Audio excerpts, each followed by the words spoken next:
বিয়ের পূর্বে কোন মেয়ের সাথে কথা বলবি না, খবরদার, তোর যোগ্যতা নেই ওর সাথে কথা বলার। তুই কে রে? বামন হয়ে চাঁদের দিকে হাত বাড়াবি না। আমার বোনরা চাঁদ। ওয়াল্লাহি যেদিন ইসলামী শাসন আসবে, যেদিন ইমাম মেহেদী আসবে, যেদিন ঈসা আলাইহিস সালাম আবার আসবে, ওনার বন্ধের উপর যারা হাত দেবে উনি হাত কেটে ফেলবে। তুই বামন হয়ে চাঁদের দিকে হাত বাড়াইস। আমার বোনরা চাঁদ। ইসলাম মেয়েদেরকে চাঁদ বলেছে আর তোকে বামন বলেছে। বেটা তুই বেটা ছেঁড়া খাতায় শুয়ে লাখ টাকার স্বপ্ন দেখিস, বিয়ের আগে মেয়ের গায়ে হাত দিস। তোর সাহস কত? তোর সাহস কত? তুই জানিস না মুহাম্মদ সাল্লাল্লাহু আলাইহি সাল্লাম বলছে নেক স্ত্রী দুনিয়াতে যা আছে ওর চেয়ে বেশি উত্তম। তুই কি করে ওর গায়ে হাত দিস বিয়ের আগে?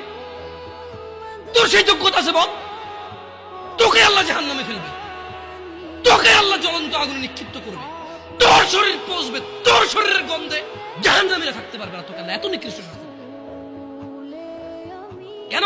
কারণ তুই এত বড় জঘন্য কাজে লিপ্ত হয়েছিস। আমারে বুঝাস না মেয়েরা খারাপ, মেয়েরা খারাপ। আমি তো এত খারাপ দেখি না, তুই কোথায় তো খারাপ দেখিস? আমি তো দেখি তুই বেটা টেনে পড়িস মাত্র। তোকে আমি ছোট করে দেখছি না বেটা। তুমি বের হও, ছবি পাঠা নাহলে হাত কেটে ফেলবো আমি। দেখো আমি বিষের বোতল নিয়ে আসি, ছবি পাঠাও। তুই বেটা আমার বোনটাকে বেটা ফুসলেছিস বেটা। ফাজিল। মেয়েরা খারাপ, মেয়েদের খারাপের কারণে দুনিয়া। তুই কে রে? তুই কি মেয়েরা খারাপ?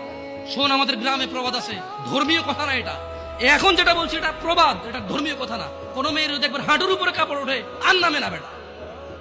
তুই উঠাইছিস হাঁটুর উপরে কাপড়, ও উঠায়নি। হাঁটু পর্যন্ত তুই উঠাইছিস আর এখন সে নামাচ্ছে না। তুই মনে করিস তুই বেঁচে গেছিস না? তুই মনে করিস তুই জিনাই জেনা না? না বেটা, ও তোর সাথে জেনা করেছে, এরপরে তোকে বাদ আরেকজনের সাথে করবে, আরেকজনের সাথে করবে। আর তুই সূচনা, তুই ওকে শিখেছিস, সবগুলো তোর উপর আসবে।